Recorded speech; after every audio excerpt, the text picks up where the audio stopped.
Assalamualaikum warahmatullahi wabarakatuh. Apa kabar saudara-saudara? Semoga kalian sehat dan baik.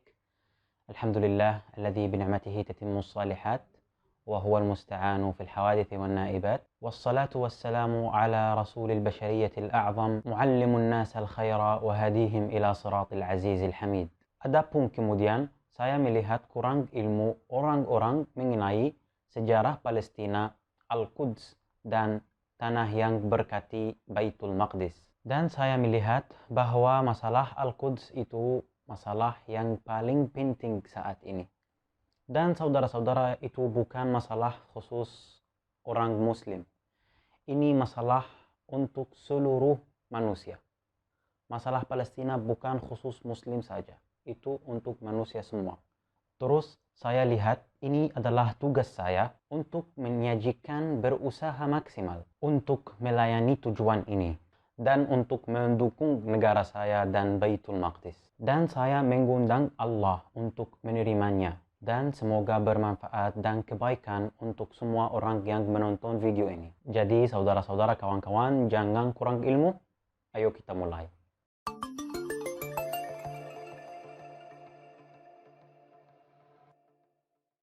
Oke kawan-kawan, dulu kita harus tahu di mana Palestina. Palestina adalah salah satu negara yang berada di benua Asia. Palestina terletak di antara tiga benua. Itu adalah Asia, Afrika, dan Eropa. Seperti kalian lihat di peta ini, itu adalah posisi atau lokasi Palestina. Terus kalau kita mau mencari di Google Map atau di Google Earth tentang Palestina, kita bisa ketemu. Cari aja Palestina.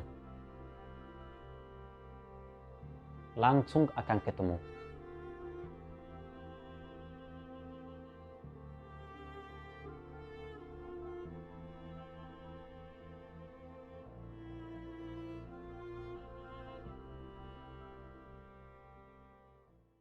Jadi kawan-kawan, seperti kita lihat, Palestina punya nilai yang hebat.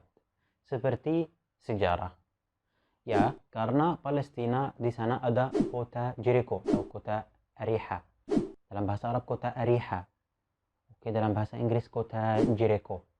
Itu yang paling tua atau yang tertua di dunia, di seluruh dunia, kota Jericho. Punya nilai seperti kita lihat lokasi Palestina di antara tiga benua. Jadi hal ini juga membuat Palestina para penjajah. Dan juga punya nilai seperti budaya, agama, dan wisata. Ada status agama khusus untuk Palestina. Hampir 48 ayat dalam Al-Quran tersebut negara Palestina. Seperti yang saya bilang di video yang sebelum ini, dalam surat Al-Isra ayat 1, terus saya akan kasih dalam deskripsi di bawah video file PDF, ada 48 ayat yang mention atau yang tersebut negara Palestina atau Baitul Maqdis dalam ayat Al-Quran. Terus nilai agama Palestina tersebut dalam sunnah Nabawiyah Mutahhara. Ada banyak hadis-hadis Nabi menjelas atau membahas tentang mengenai bagaimana Palestina adalah penting sekali. Terus kita tahu bahwa di Palestina ada kiblat muslimin yang pertama. Itu adalah Al-Masjidul Aqsa yang terletak di kota Al-Quds atau Baitul Maqdis.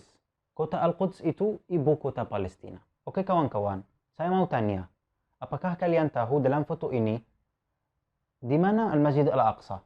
Apakah nomor 1, gambar nomor 1, atau gambar nomor 2, atau gambar nomor 3?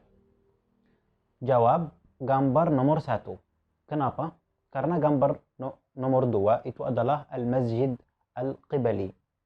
Gambar nomor 3 adalah Masjid Qubbat As-Sakhra.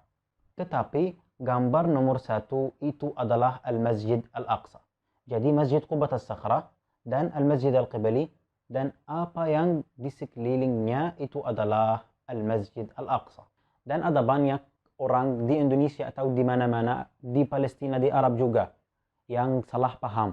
Yang pikir itu yang kuning, Qubbat As-Sakhra, itu adalah Al-Masjid Al-Aqsa. Tetapi bukan. Al-Masjid Al-Aqsa termasuk Masjid Qubbat As-Sakhra dan Al-Masjid Al-Qibali.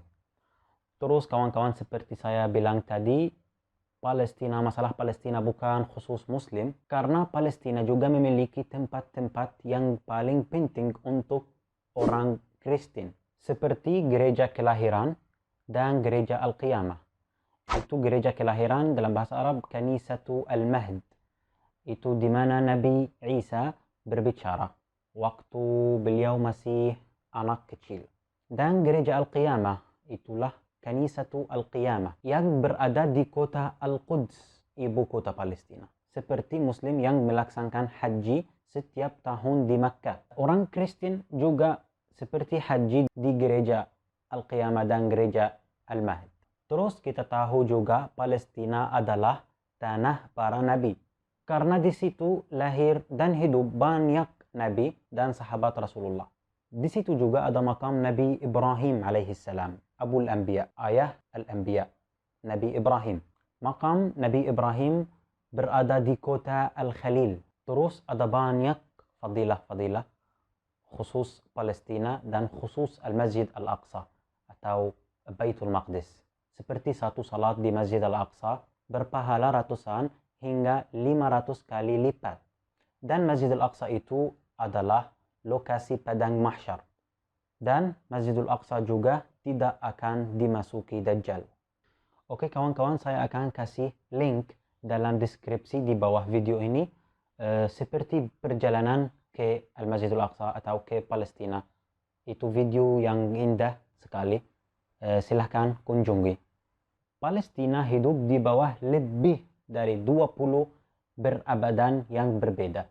Seperti Kan'ani, Asyuri, Farisi, Romawi, Fir'auni, dan juga Islami. Banyak sekali. Terus Palestina jatuh di bawah tentara Inggris dan mereka sudah penjajah pada tahun 1917 setelah dihancurkan Khilafah Utsmaniyah. Tentara Inggris itu penjajah Palestina sampai tahun 1948 dan itu adalah Amun Nakbah, tahun An-Nakbah. Kata An-Nakbah itu kawan-kawan itu dalam bahasa Arab. Kalau dalam bahasa Indonesia itu sama dengan musibah. Jadi tahun 1948 itu adalah tahun musibah kepada orang Palestina.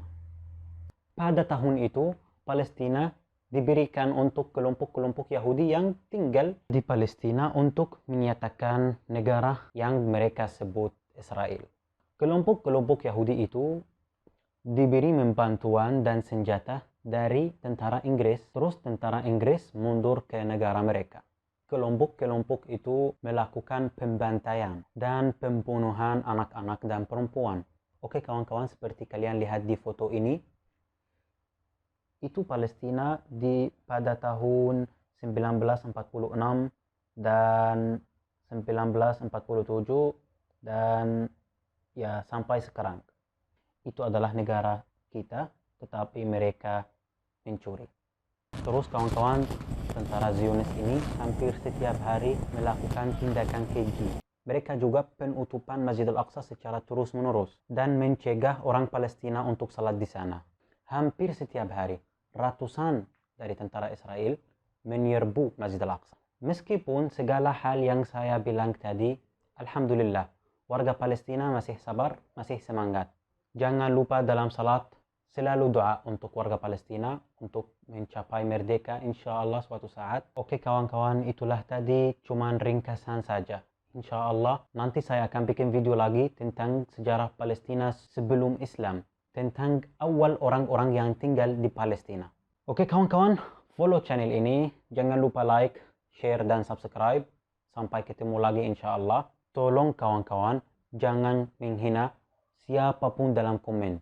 Semoga tadi juga kalian dapat ilmu dan manfaat yang baik. Wassalamualaikum warahmatullahi wabarakatuh.